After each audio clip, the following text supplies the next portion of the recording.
Good morning, friends. This is Reverend Tony Boehm, and I am the Unity South Central Ministry Consultant. I'm here today to speak with you about your organizational health, how to create a sustaining, dynamic ministry and a ministry organization that lives in excellence, and that excellence is system-wide. So today we're going to talk about Patrick Lencioni's 5 Dysfunctions of Team. And this is a leadership piece that is available to you as part of the ministry consultant work that is done within the region. Today we're going to talk about the 5 dysfunctions of a team. Now there's 5 effective functions and 5 dysfunctions. And so I'm going to dance with them together. So Patrick Lencioni, in his book, The 5 Dysfunctions of Team, talks about the idea that a team must have trust, must be able to go into conflict, must have commitment, must have accountability, and it must pay attention to results. So trust, conflict, commitment, accountability, and attention to results.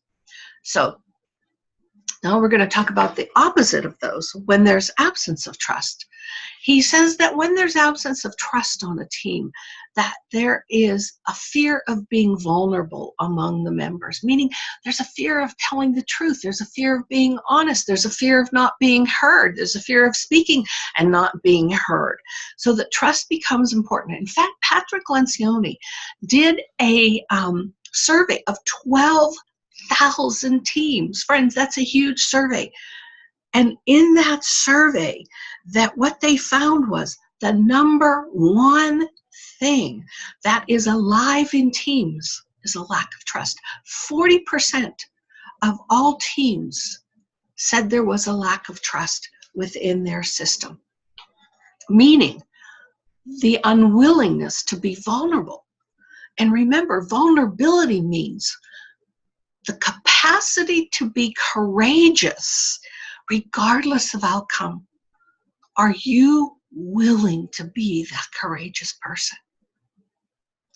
Don't let, many ways in ministry, we let that desire, because what we've created around the word love, that conditionality, oh, that's not loving. Sometimes Patrick Lencioni says, the most loving thing you can do, and let me just stop here because he says, this is a word that I don't usually use in organizations.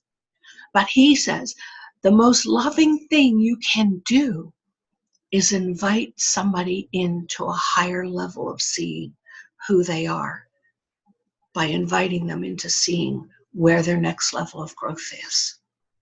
So the trust. The next one is the conflict. We are afraid of conflict.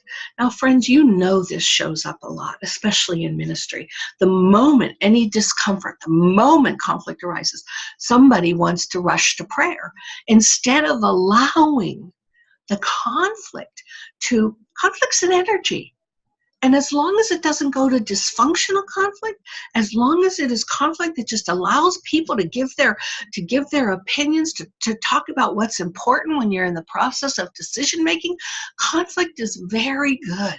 He says, if you don't allow, Patrick says, if you don't allow conflict in your organization, he says you only have pseudo community, and you will never do anything great with pseudo community. So trust and the capacity for conflict at a level that is not destructive or dysfunctional. The next one is commitment. He says that if you don't have trust and you don't have the capacity for conflict, he said you will never have commitment.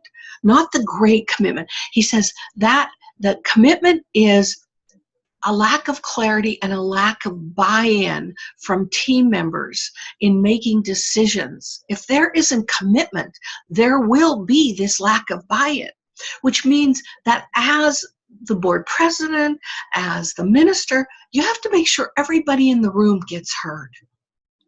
And even if they don't want to speak, you invite them to speak, because one of the greatest pitfalls to team is when somebody doesn't get heard and then they leave, the decision gets made, they didn't agree with it, and they walk out to that parking lot and they tell people, I didn't agree with that.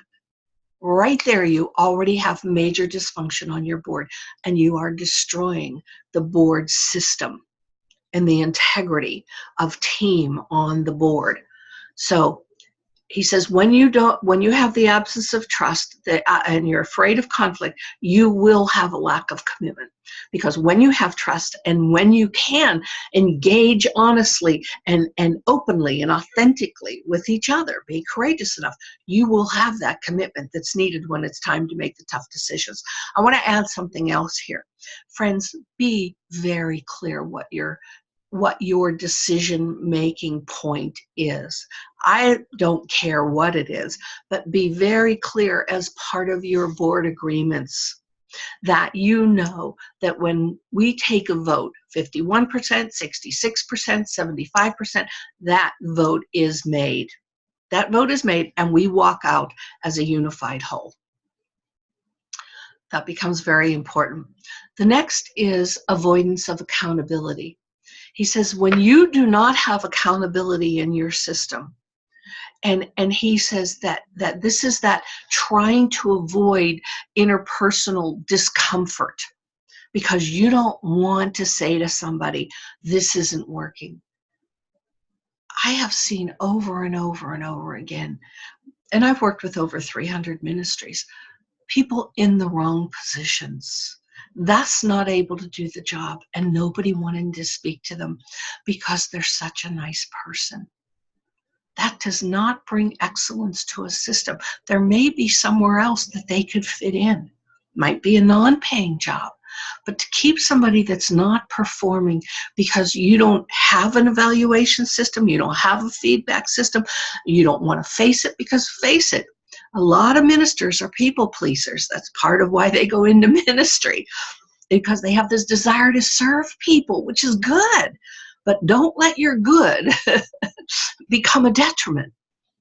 So we avoid, the next thing is you avoid accountability by not holding one another accountable for the behaviors and performance. Remember, the job description are the elements of what is expected.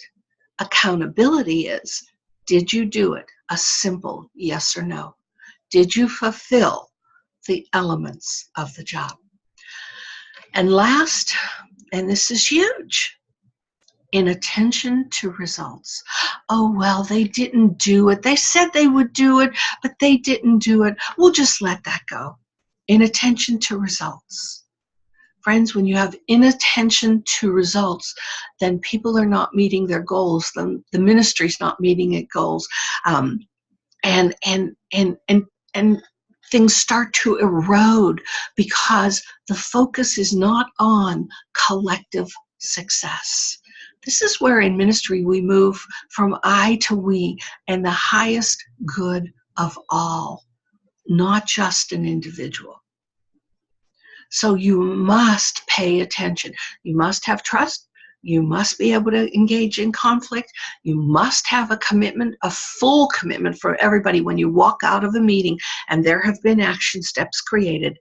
You must have accountability for people doing what they said they would do, meaning you must have a buy, win, and who's the champion, and you keep track of that, and then you pay attention to the results. That's the keeping track of it. And now I want to go for just a moment to the role of the leader. Yes, that's you. The minister, the board president, that's you. And the role of the leader is you must go first. You must show them. You must show your team. You must model that you have these things. You have trust. You're able to sit in conflict. You can live in commitment. You're not going around also triangulating.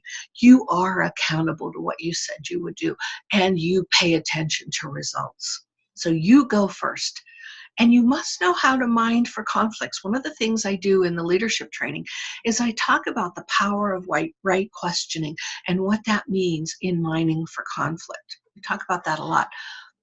You must be able to force clarity and closure. Yes, force, there's a word. Force clarity, meaning asking people who aren't speaking up, excuse me, will you speak into this? And even more than will you, we would like to hear from you. And to have closure. Friends, one of the things that I also hear a lot as I work with ministries is we do a lot of talk and no action because people get afraid to make decisions. There's always more information, more this, more that. There comes a time, if you want to move your ministry forward, that you must be about decision making. So force clarity and closure. You must have the capacity to confront difficult issues. You must have the capacity to confront difficult issues. And I do apologize because I just realized I did not have this up. So here's the picture of the 5 dysfunctions: the absence of trust, the conflict, the commitment, the avoidance of accountability, and attention to results. So you must have the capacity to confront difficult issues. You must then focus on collective outcomes. It can't just be personality-based. Who's the largest, loudest mouth in the room? It's got to be what is the highest and best for the collective. That, my friends, is the role of the leader. So this is the 5 Dysfunctions of Team by Patrick Lencioni. We're going to go through them one more time. He says the 5 functions of an effective team are trust, capacity for conflict, commitment, accountability, and attention to results. The 5 dysfunctions are when there is an absence of trust, a fear of conflict, a lack of commitment, avoidance of accountability, and inattention to results. This is Reverend Tony Boehm, Unity South Central Ministry Consultant. Friends, it has been my pleasure to bring this to you and to know that we do have a leadership class on accountability and leadership in ministry. And just let us know. My number is 816-304-3044, 816-304-3044. My email is revtboehm, @aol.com. Or you can go to my website, www.tonyboehm.com. Anyways, we'd love to hear from you. God bless.